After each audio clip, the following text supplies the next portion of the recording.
시장은 잭슨홀 미팅을 앞두고 여전히 중요한 것들은 확인하고 가자라는 심리가 깔려 있는 것 같고요. 오늘 다시 한번 또 조방원은 시장의 주도주구나라는 걸 여실히 느낄 수 있는 하루이기도 했습니다.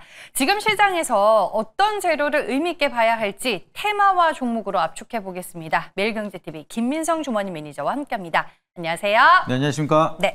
오늘은 종목 리뷰로 시작을 하겠습니다. YG엔터테인먼트 블랙핑크 효과에 힘입어서 오늘 52주 신고가 썼습니다. 네, 정말 기분 좋은 소식이 계속 이어지고 있기 때문에 여기에 대한 좀 YG엔터테인먼트 기대감도 계속 커지고 있습니다. 이제 앞 코너에서도 YG엔터테인먼트 좀 좋게 많이 말해주셨는데 마찬가지로 저도 같은 생각이 지금 7월부터 월드투어 콘서트를 시작했기 때문에 2분기 실적이 잘 나왔지만 3분기 실적은 굉장히 어닝 서프라이즈를 크게 보여줄 수밖에 없다는 것을 이미 증명을 하고 있기 때문에 이런 부분이 보여진다라고 하면 저는 3분기에 대한 기대감 내내 상승에 대한 모멘텀이 이어질 수 있을 거라 좀 바라보고 있고요.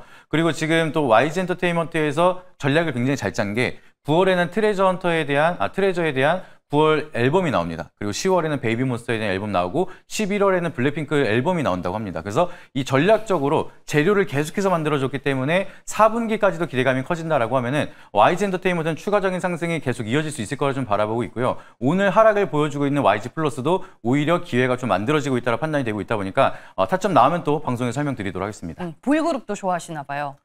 그 YG를 좋아하기 때문에 네. 보이그룹도 좋아하도록 하겠습니다. 알겠습니다. YG엔터테인먼트의 덕후였던 김민성 매니저의 리뷰였습니다. 2차 목표 주가 말씀해 주셨나요? 네, 12만 원 말씀드렸는데 아직은 달성 안 해서 여전히 홀딩에 대한 의견 말씀드리도록 하겠습니다. 네, 알겠습니다. 하반기는 실적이 더 기대가 되는 YG엔터다라고 요약을 해볼 수 있겠습니다. 네, 그럼 우리는 내일의 시장을 또 준비하기 위해서 테마와 종목을 오늘 공부해 봐야 될 텐데 준비해 오신 키워드는 무엇일까요? 네, 오늘의 시장을 뜨겁게 만든 키워드이기 때문에 또 빼놓고 얘기할 수 없을 것 같습니다. 오늘의 키워드는 빌 게이츠에 대해서 한번 말씀드려보도록 하겠습니다. 네, 지금 방안을 해서 여러 가지 일정들을 소화하고 있는데 오늘은 테마가 딱 보입니다. 백신 아니면 SMR이 나올 것 같긴 한데 네.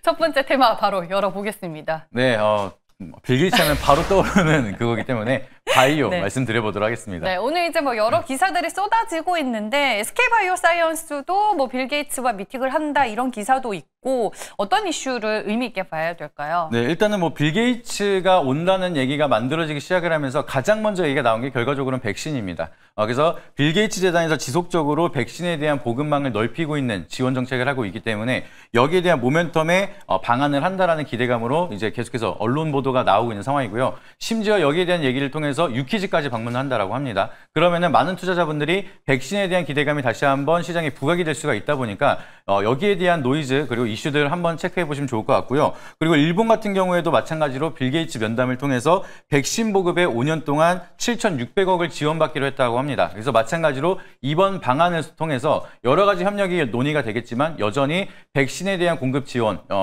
역시나 다시 한번 만들어질 수밖에 없기 때문에 여기에 모멘텀의 수혜를 받을 수 있는 기업들 우리가 주목해 볼 필요가 있다라고 보시면 좋을 것 같습니다. 네, 알겠습니다. 역시나 백신 얘기를 빼놓을 수가 없다라고 말씀을 해주셨고요. 그러면은 바이오 안에서 우리는 장점과 단점으로 모멘텀을 체크해보죠. 네, 이번 백신에 대한 모멘텀 중에서도 특히나 저는 CDMO에 조금 집중을 했다라고 보시면 좋을 것 같고요.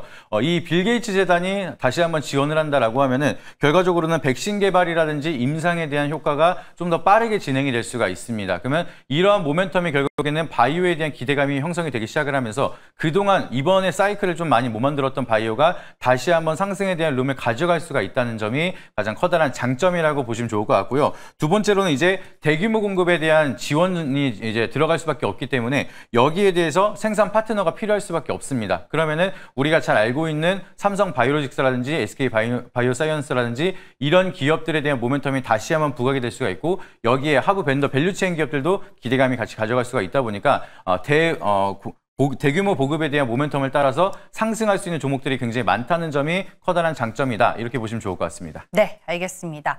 우리가 좀 호재가 될 만한 부분은 어떤 것들이 있는지 장점으로 먼저 확인을 해봤고요. 단점으로는 뭘 체크하고 지나가야 될까요? 네, 일단 단점으로는 이제 빌 게이츠 재단이 진행을 하고 있는 게 지금 저개발국에 대해서 대량으로 보급하기 위해 지원을 하고 있습니다. 그러다 보니까 정부 지원 느낌으로 해서 글로벌 지원을 받는 거기 때문에 마진 구조 자체가 저마진으로 갈 수밖에 없습니다. 그래서 이걸 통해서 돈을 번다라는 사업 느낌은 아니기 때문에 실질적으로 기대감은 커질 수가 있지만 실적에 대한 모멘텀은 약간 미미할 수가 있다는 점, 이 부분은 좀 참고하셔야 될 것 같고요. 그리고 이제 대규모 공급이 필요하다라고 해서 추가적으로 증설을 해야 되는 좀 기업들 같은 경우에는 돈을 버는 사업은 아니지만 여기에 대한 수혜를 받기 위해서 좀 투자라든지 인력 공급에 대한 운영을 하는데 리스크가 좀 이어질 수가 있다 보니까 오히려 약간 배보다 배꼽이 더 큰 그런 상황이 만들어질 수도 있습니다. 그래서 어떠한 기업이 이미 생산 라인이 있는 기업들은 모르겠지만 여기에 대해서 무리하게 투자를 해야 되거나 좀 지원 자체가 좀 어려운 기업들은 우리가 좀 리스크 차원에서 배제를 해야 된다는 점도 참고해 보시면 좋을 것 같습니다. 네, 알겠습니다. 빌 게이츠 방안을 앞두고 시장에서는 뭐 백신 이슈로 바이오 관련주들이 한번 움직일 법도 했는데 아직까지 크게 반응을 하지 않았다라는 점 다시 한번 짚어드릴 거고요. 여기에 맞서는 두 번째 테마 무엇이죠? 네, 뭐 다 맞추셔가지고 네. 역시나 두 번째로는 SMR 말씀드려보도록 하겠습니다. 네, 오늘 이제 관련 기사가 또 많이 쏟아졌습니다. 이재명 대통령과 또 빌 게이츠가 만나서 원전 그리고 SMR에 대한 얘기를 나눴잖아요. 맞습니다. 사실 최근 들어서 원전에 대한 노이즈가 굉장히 많았었는데 거기에 대한 노이즈를 오늘 좀 정리를 하는 거 아닌가 좀 그런 기대감이 만들어지고 있습니다. 그래서 이재명 대통령이 빌 게이츠를 통해서 지금 차세대 원전에 대한 좀 기대감이 많기 때문에 SMR에 대한 좀 개발 기대감을 키워나가겠다라는 그런 좀 모멘텀이 형성이 되면서 오늘 SMR 관련주들이 움직여지고 있다라 보시면 좋을 것 같고요. 그리고 지금 K 원전에 대해서 얘기를 한 게 SMR에는 문제가 없다. 북미나 유럽 쪽에 대한 좀 제한적인 요소가 걸린 거는 결국에는 대형 원전이기 때문에 SMR에 대한 모멘텀은 계속해서 긍정적으로 바라볼 수가 있다라고 시장을 달래는 멘트가 나왔습니다. 그러다 보니까 다른 쪽보다도 SMR에 대한 모멘텀이 강한 기업들 위주로 강한 시세가 분출이 되고 있고 여기에 대한 좀 협력이 다시 한번 부각이 된다라고 하면은 시장에 좀 커다란 모멘텀이 될 수가 있다 보니까 계속해서 노이즈가 끝나고 기대감이 형성되는 지금 시점부터는 다시 한번 관심 있게 보시면 좋을 것 같습니다. 네, 알겠습니다. 이번에 원전을 둘러싼 노이즈 때문에 정말 소갈이한 개인 투자자분들 그리고 매니저분들이 많았다라는 얘기를 들었는데 우리는 원전 그 중에서도 SMR과 관련된 모멘텀을 먼저 체크를 해보겠습니다. 장점으로 뭘 볼까요? 네, SMR에 대한 장점으로 보시게 되면 우선적으로는 세계 전력망이 좀 앞으로 더 많이 필요할 수밖에 없습니다. 이건 다들 알고 계신 내용인데 여기에서 결과적으로 가장 수요가 늘어날 수가 있는 거는 SMR에 대한 수요가 늘어날 수밖에 없다. 대형 원전보다는 SMR에 포커스가 맞춰지고 있다는 게 가장 커다란 장점입니다. 그러면 전 세계 시장에 SMR이 확산이 된다라고 하면은 미국만 하더라도 지금 전력 공급망에 대형 원전 기준으로 300기가 필요하다라고 하는데 SMR 기준으로 1000기가 넘어갑니다. 그러면 그 시장이 새롭게 열린다라고 하면은 상승에 대한 룸이 굉장히 커질 수가 있고 슈퍼사이클이 크게 올 수가 있다는 점이 가장 커다란 SMR에 대한 장점이라 보시면 좋을 것 같고요. 그리고 SMR에 대한 파운드리 사업을 한국이 좀 준비를 하고 있습니다. 설계 같은 경우에도 반도체 같은 경우에 미국이 팹리스에 대한 설계도를 지금 개발을 하고 있고 그거를 찍어내고 한국이 돈을 벌고 있는데 마찬가지로 두산 에너빌리티 같은 기업은 SMR에 대한 파운드리를 준비하고 있기 때문에 마찬가지로 실적에 대한 수혜를 같이 가져갈 수가 있고 그런다라고 하면은 안정적으로 꾸준하게 고성장을 할 수 있는 산업이 새롭게 형성이 되고 있다 보니까 장기적인 관점으로도 굉장히 안정적인 기대감을 키워나가는 게 커다란 장점이다라고 보시면 좋을 것 같습니다. 한국 기업이 원전과 관련해서 잘 하고 있는 것, 잘 할 수 있는 거는 역시나 큰 장점으로 볼 수 있을 것 같습니다. 이번에 원전이 노이즈를 통해서 알려진 리스크는 뭐가 있었나요?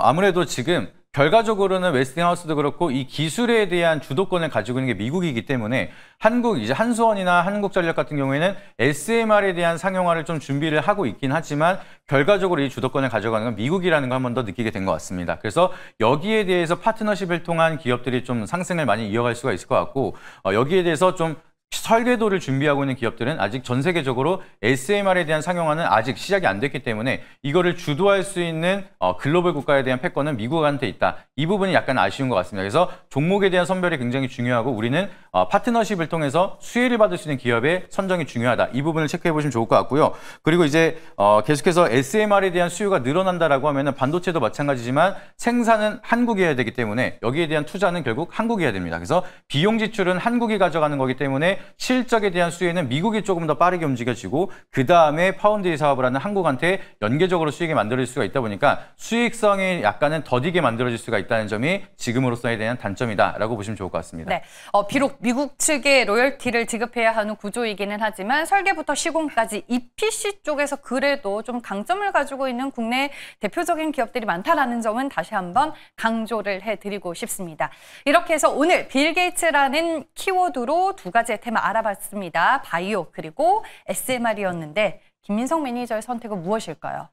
최근 제 공개 방송을 보신 분들은 다들 예상하실 것 같습니다. 제가 목 놓아 외쳤던 원전 다시 봐라. 그래서 오늘도 SM을 한번 체크드려 보도록 하겠습니다. 네, 원전 두회비를 목 놓아 이제 외치긴 하셨는데 오늘은 이제 SMR을 골라줬습니다. 두회비는 아닐 테고 그 안에서 어떤 종목을 가지고 오셨을까요? 네, 다시 사실 두회비를 가져오고 싶긴 했는데 네. 정말 좋은 자리에서 이미 말씀을 드렸고 또 새로운 종목을 말씀드리는 게 좋을 것 같아서 두회비와 연관돼서 수익을 이어갈 수 있는 종목 우진 관련돼서 말씀드려보도록 하겠습니다. 네, 우진이라고 하면은 계측 장비를 하고 있는 회사 아닌가요? 맞습니다. 원전 계측 시스템도 개발을 하고 있기 때문에 우리가 SMR에 대한 수혜주로 바라볼 수가 있고요. 그리고 한수원에 대한 악재가 만들어지긴 했지만 저는 그걸 더 나아가서 두산 에너빌리티 같은 경우에는 글로벌 파트너십을 굉장히 많이 가지고 있다고 말씀을 드렸습니다. 그래서 웨이스팅하우스에 대한 수주도 우리가 기대를 해볼 수가 있고 가장 중요한 거 SMR에 대한 상용화를 가장 빠르게 준비하고 있는 뉴스케일 파워의 파트너사기 때문에 여기에 대한 기재재를 공급을 한 두산 에너빌리티 그리고 그쪽에다가 이제 개체 장비를 계속해서 공급을 하고 있는 우진은 연계적으로 성장에 대한 모멘텀이 이어질 수밖에 없습니다. 그리고 오늘의 주제인 빌 게이츠 같은 경우에는 테라파워에 투자한 이력이 있기 때문에 마찬가지로 두산 에너빌리티와 테라파워는 파트너십을 연결하고 있습니다. 그래서 한수원에 대한 수주뿐만 아니라 글로벌적인 파트너십의 수주가 늘어난다라고 하면은 오히려 걱정보다 기대감이 훨씬 더 커질 수 있는 점을 참고해 보시면 좋을 것 같고요. 여기에 대해서 SMR에 대한 시장이 늘어나기 시작을 하면은 두산 에너빌리티는 글로벌 파트너십을 통해서 수익을 많이 만들어가기 시작을 할 거고 마찬가지로 우진은 두산 에너빌리티한테 더 많은 기재를 공급을 할 수밖에 없기 때문에 연계적으로 수익을 본다라고 하면은 같이 커플링되면서 강한 시세를 분출할 수가 있다 보니까 굉장히 좀 글로벌적으로 매력 있는 종목이다라고 보시면 좋을 것 같습니다. 네. 어제 주가 변동성이 상당히 컸더라고요. 보니까 마이너스 10% 장중에 밀렸는데 마이너스 1% 종가로 끝났던데. 네, 거즘 차트를 보면 두산 에너빌리티랑 거의 커플링 되고 있다라 보시면 좋을 것 같습니다. 두산 에너빌리티도 뭐 장중에 뭐 20%, 14% 이렇게 하락을 하다가도 결국에는 다 회복을 하면서 오늘 또 양전을 한 것처럼 마찬가지로 우진도 오늘 같은 흐름을 보여주고 있다라 보시면 좋을 것 같고요. 여기서 가격 전략 바로 말씀을 드리면은 우진도 넥스트 트레이드로 접근이 가능하니까 현재가 편히 말씀드리도록 하겠습니다. 그리고 여기서 추세가 강하게 이어진다라고 하면은 박스권 상단 부근인 12,500원까지는 바로 도달할 수 있을 거라 좀 바라보고 있기 때문에 목표가 참고하시길 바라도록 하겠고요. 손절가 라인은 추세 이탈하는 9,000원 제시드릴 할 테니까 가격 전략 한번 참고해 보시면 좋을 것 같습니다. 네, 알겠습니다. 마지막으로 오늘 무료 방송에 대한 얘기 들어볼게요. 네, 최근 들어서 원전 관련돼서 굉장히 좀 긍정적으로 걱정하지 말라고 말씀을 드렸는데 거기에 대한 예상이 잘 맞았습니다. 그러면은 앞으로에 대한 후속 대응은 어떻게 될지 그리고 시장에 대한 전망은 어떻게 될지 이번 주가 목요일 마지막 공개 방송이니까 잊지 마시고 4시 반에 유튜브에 김민성 검색하셔서 다양한 인사이트 참고하시고 공부하시길 바라도록 하겠습니다. 네, 최근 원전을 둘러싼 노이즈는 소음이었다라고 말씀을 해주셨는데 무료 방송 가셔서 추가적인 얘기 더 들어보시길 바라겠습니다. 지금까지 매일경제TV 김민성 주머니 매니저와 함께했습니다. 고맙습니다.